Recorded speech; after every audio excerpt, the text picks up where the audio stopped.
In the name of Allah, Assalamu alaikum dear students of class 12th. Welcome to all of you in this online session of sociology class. And dear students, as you know, we are discussing the green revolution. तो उसमें हमने बात की green revolution के हवाले से significance of green revolution and to continue that very topic today we are going to discuss what are the adverse effects of green revolution, or we can say the adverse effects of green revolution. यही हमारा आज का topic है. Dear students, as you know, India was lagging behind in the production of food crops.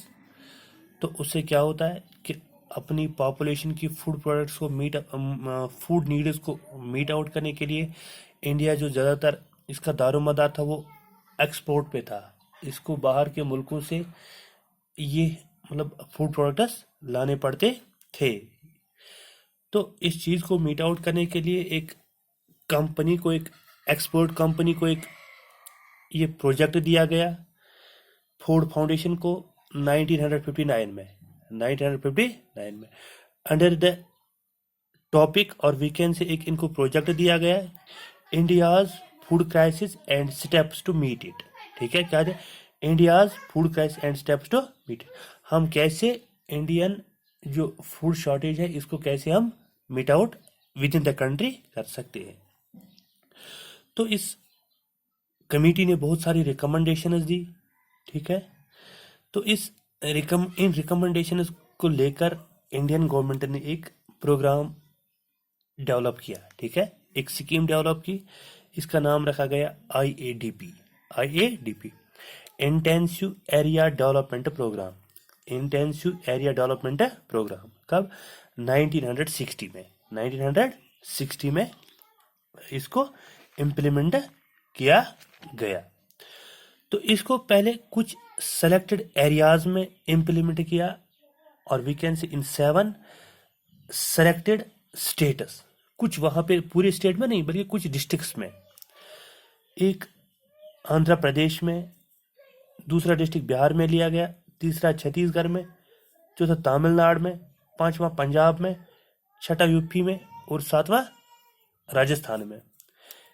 जब इन districts को select किया गया तो एक यहाँ पे एक नया प्रोग्राम स्टार्ट किया गया HYVP, high yielding variety products. मतलब ऐसे सीड्स का हमने उपयोग करना है जिससे हमें प्रोडक्शन ज़्यादा से ज़्यादा मिले. 1966 में ये प्रोसेस शुरू हो गई. लेकिन जब ये प्रोसेस शुरू हो गई कि इससे इंडियन गवर्नमेंट और वी कैन से इंडिया को बहुत सारे फायदे मिले, और वी कैन से बेनिफिट्स इसके बहुत सारे निकले. लेकिन साथ में जैसा कि हम जानते हैं हर किसी चीज़ के अगर इसके बेनिफिट्स होते हैं लेकिन साथ साथ इसके एडवर्स इफेक्ट्स भी ज़रूरी होते हैं. इसी तरह ग्रीन रेवोल्यूशन के भी कुछ एडवर्स इफेक्ट्स निकले. तो इसको आज हम यही बयान करेंगे कि क्या क्या एडवर्स इफेक्ट्स निकले इसके. सबसे पहला जो था दैट वाज क्रॉप इम्बैलेंस. देखिए, क्रॉप इम्बैलेंस में हम ये कह सकते हैं कि इसमें कुछ क्रॉप्स की ओर ज़्यादा ध्यान दिया गया जबकि कुछ को नेग्लेक्ट किया गया, और we can say a very low care was given to other crops. ठीक है, कुछ अदर, खासकर इसमें अगर बात करते हैं वीट और राइस, जबकि ज़्यादा जो इसमें तवज्जो दिया गया वो किसकी ओर दिया गया? वीट की ओर. Wheat has benefited the most, जबकि मतलब मेज, जवार, बाजरा इनकी ओर ज़्यादा ध्यान नहीं दिया गया. तो इससे क्या हुआ कि एक ही फसल में प्रोडक्शन ज़्यादा निकली जबकि जो अदर सीड्स या अदर वेराइटीज थे उनकी ओर ज़्यादा ध्यान नहीं दिया गया. इससे क्या हुआ कि इम्बैलेंस क्रिएट हो गई. ठीक है, दूसरा that was regional disparities. As we discussed in early that a program was launched under the name Intensive Area Development Program. इसमें मुल्क के 7 डिस्ट्रिक्ट्स को लिया गया 7 स्टेट्स में. ठीक है। तो ऑल ऑफ ए सडन इसको पूरे कंट्री में नहीं लॉन्च किया गया। जब इसको पहले इनिशियल स्टेज में कुछ एरियाज में लॉन्च किया गया तो इससे ये फायदा हुआ कि इन्हीं एरियाज को ज्यादा बेनिफिट हुआ, जबकि बाकी जो मतलब स्टेट्स थे या बाकी डिस्ट्रिक्ट्स उन्हें ज़्यादा फायदा नहीं मिला। अगर हम बात करते हैं पंजाब, हरियाणा, आंध्र प्रदेश, इन एरियाज को अच्छा खासा फायदा मिला, जबकि जो नॉर्थ ईस्ट की स्टेट्स है जैसे असम, या मतलब फॉर एग्जांपल वेस्ट बंगाल, इनको इनिशियल स्टेज में उतना फायदा नहीं मिला। तो इससे क्या हो, रीजनल डिस्पैरिटीज, किसी एरिया में ज़्यादा फूड प्रोडक्शन, वहाँ पे जो है फार्मर्स की इकोनॉमिक लेवल बढ़ने लगी, जबकि बहुत जो दूसरे एरिया है वहाँ पे अभी भी वो पीछे थे। ठीक है, तो दिस वाज रीजनल डिस्पैरिटी। तीसरा जो था that was increase in interpersonal inequalities, increase in interpersonal inequalities.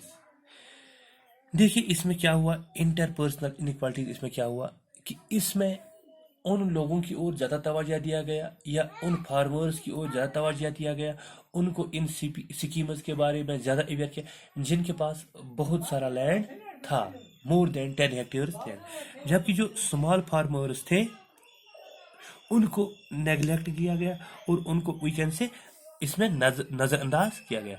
तो इससे क्या हुआ, जो गरीब फार्मर थे वो पीछे ही रह गए, और जो जिनके पास ज़मींदार थी, जो वीकेंड से जिनकी इकोनॉमिक कंडीशन पहले से ही अच्छी थी, वो और आगे निकले। तो इसमें क्या हुआ कि रीजनल इनइक्वालिटीज डेवलप हो गई इनके दरमियान, स्मॉल एंड बिग फार्मर्स के दरमियान। ठीक है। चौथा that was unemployment, that was unemployment. Unemployment क्यों हुआ, अभी तक जो गरीब लेबरर्स थे, फार्म लेबरर्स, वो खेतों में काम करते थे, लेकिन अब मशीनरीज का इस्तेमाल इनमें हुआ, ट्रैक्टर्स का इस्तेमाल हुआ, बाकी वीडर्स का इस्तेमाल किया गया। तो उससे क्या हुआ, जो लेबरर्स थे, पुअर लेबरर्स, उनके वर्क पे असर पड़ गया, उनको बेरोजगार होना पड़ा, उनको अपने काम से हाथ धोना पड़ा।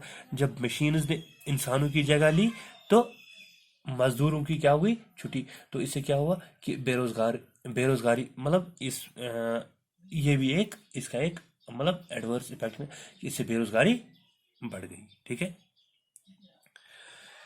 तो एक और अहम प्रॉब्लम जो इसमें थी वो ये था कि स्लोगन दिया गया high yielding variety seeds, high yielding variety seeds, लेकिन जब इन पे स्टडी की गई तो यह निकला, खासकर इसमें वंदना शिवा का नाम काबिल जिक्र है। जब उनने स्टडी किया कि हाई यील्डिंग वैरायटी सीड्स क्या है, एक्चुअली उन्होंने इसका ये डिफाइन किया कि ये हाई यील्डिंग वैरायटी सीड्स नहीं है, बल्कि ये सीड्स क्या है, highly responsive seeds to certain key products, highly responsive seeds certain key products. ये एक्चुअली फजूल में हाई यील्डिंग नहीं है, इनको कुछ खास चीज़ें चाहिए जिससे इनकी पैदावार ज़्यादा निकलती है। जो इंडियन जो क्लासिकल यहाँ पे सीड्स थे या जो इनके अपने पहले मतलब बीज थे या जो फसल थी, वो उन पे उतनी फर्टिलाइजर्स की ज़रूरत नहीं पड़ती थी।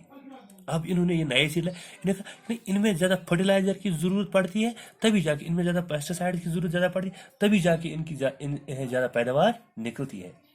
और एक और खास चीज़ क्या है कि इनमें जो है इरिगेशन ज़्यादा चाहिए, क्या चाहिए, ज़्यादा इरिगेशन चाहिए, तभी जाके हमें ज़्यादा मतलब प्रोडक्शन मिल सकती है। जब इरिगेशन ज़्यादा चाहिए, जब फर्टिलाइजर ज़्यादा, तो इससे और जो न्यूट्रेंट्स है वो इफेक्ट हो गई, जो और मतलब अदर वीकेंड से जो यूजफुल इंसेक्ट्स होते हैं वो मतलब पेस्टिसाइड्स या फर्टिलाइजर से उनकी डेथ हो गई। या इसी तरह जब इरिगेशन की का ज़्यादा से ज़्यादा इस्तेमाल इनमें पड़ा तो सॉइल इरोजन होने लगा। ठीक है, तो वाटर लेवल भी कम होने लगी। तो these were the bad effects of green revolution. ठीक है, थैंक यू।